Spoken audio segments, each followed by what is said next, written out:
Joko Widodo tidak bisa menjadi presiden tanpa dukungan para pengembang. Pengembang. Oh iya, omongan Ahok jelas. Apa kalimat Aguan? Apa kalimat Aguan?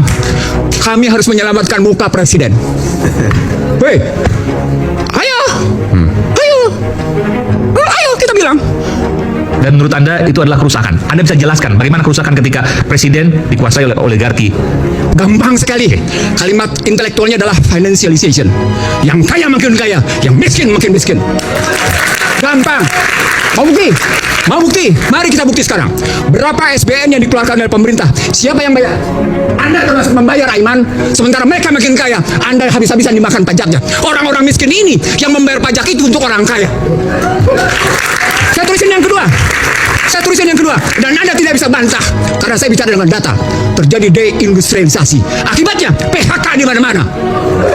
Apa kaitannya deindustrialisasi dengan kekuatan oligarki tadi yang mendukung pemerintah? Karena sistem membenarkan bahwa lebih asik main di sektor keuangan daripada berjalan dalam sistem hukum yang tidak punya kepastian. Mereka mendapatkan karpet Dan merah. itu kemudian hukumnya bisa dibeli. Itulah wujudnya koalisi menjadi alat kekuasaan. Tuh, kayak gitu. Itulah Tadi yang disebut oleh Buniani tadi, itu bagian dari proses pembuktian itu. Ada yang ketiga, Iman. Ada yang ketiga, yang Anda tidak bisa bantah. Bahkan masyarakat Indonesia tidak bisa bantah. Apa itu? Sticky Gini ratio. Apa itu sticky Gini ratio? Susah nurunin Gini ratio. Kesenjangannya tinggi. Tinggi. Nggak bisa dibantah. Angka bicara. BPS bilang 0,382. Teman-teman Bogor 0,42, 0,44. Makanya gaduh terus. Sebentar, Anda dengan bicara seperti ini seolah Anda mengatakan ini dilakukan yang paling parah oleh Pak Jokowi dong. Karena Jokowi, Nah, jawab dulu pertanyaan saya, betul nggak? enggak, Oke, Jokowi melanjutkan kebijakan SBY oligarki juga. dan kemudian memperdalam. Nah, di situ saya lihat kecerdasan Joko Widodo memperdalam kerusakan itu. Memperdalam perusahaan. Iya. Cerdas dong. Dia perdalam kok. Dan dia sudah disediakan oleh undang-undangnya sebelumnya. Saya bukan sama Anda. No. Ini riwayat ekonomi politik hukum. Tidak sembarang lihatnya.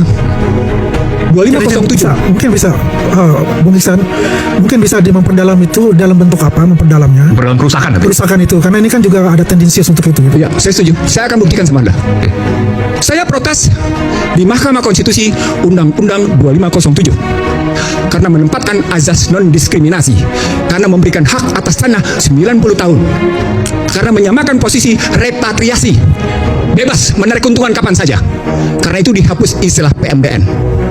Oke, dampak dari sana, salah satu penilaian yang muncul dari Bank Dunia, Indonesia telah mengalami kebebasan di berbagai sektor dengan sangat memuaskan. Artinya Indonesia sudah sangat liberal. Apa dampaknya? Orang asing begitu enak menguasai. Struktural nih, struktural. Orang asing menguasai sumber daya, produksi, distribusi, logistik. Contoh realnya dan efek buruknya. Contoh realnya. Oke. Siapa yang kuasai nikel? Cina. Oke, luar. Siapa? Sebut-sebut aja. Oke, siapa yang menguasai batu bara?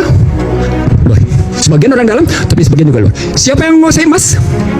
Seterusnya luar. Oke, sejumlah mineral itu dalam sedemikian rupa. Dan dibikin lagi undang-undang tentang 38 tahun 2008 tentang bagaimana MEA, tentang azas non-diskriminasi. Lagi-lagi kita semua disamakan oleh orang asing kedudukannya. Poinnya adalah bagaimana mungkin yang tidak lulus SD itu mesti perang sama orang asing. Puas? Oke, sudah. Dari sana kemudian terjadi lintas kebebasan para pekerja. Maka datanglah orang-orang asing itu. Artinya SBY menyediakan itu. Lihat undang-undangnya. Joko Widodo kemudian menerbitkan berbagai kebijakan, termasuk visa. Visanya kan bebas visa. Kebebasan visa habis-habisan. Lalu kemudian ada juga second home visa. Itu kan semua hitung-hitungan uang. Lalu bahkan memberikan yang namanya tax holiday yang demikian panjang. Habis-habisan. Panjang di situ. Maka datang semua habis-habisan di situ. Kemudian muncul kekuatan dengan menyebut bahwa kita butuh investasi asing dan karenanya kita mesti tetap berjalan. Dalam konstruksi ekonomi politik, ketika ada presiden dan tim yang ngebangun seperti itu, maka dampaknya adalah negeri ini menyediakan diri untuk diinvasi. Negeri ini menyediakan diri untuk diintervensi. Negeri ini menyediakan diri untuk diinfiltrasi. Negeri ini menyediakan diri untuk yang namanya diintimidasi. Negeri ini menyediakan diri untuk diindoktrinasi. Ujungnya apa? Inflasi. Ketika inflasi terjadi, Anda takut dengan namanya suku bunga. Akibatnya apa? Seperti hari ini, kejadian hari ini. Nilai tukar 16.450. Data saya menunjukkan selama 40 tahun terakhir Jatuhnya itu begini. Dolar.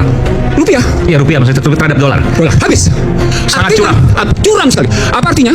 Artinya ketika dia berhubungan dengan fiskal dengan utang, tak kerugian. Nah, di situ orang melihat bandingan antara, saya jawab Yandi, bandingan antara utang yang diciptakan di era SBY dengan utang yang diciptakan di era Joko Widodo. Dari situ orang kemudian melihat berapa sesungguhnya manfaat yang muncul atas 5 indikator. 1. Tingkat kemiskinan. 2.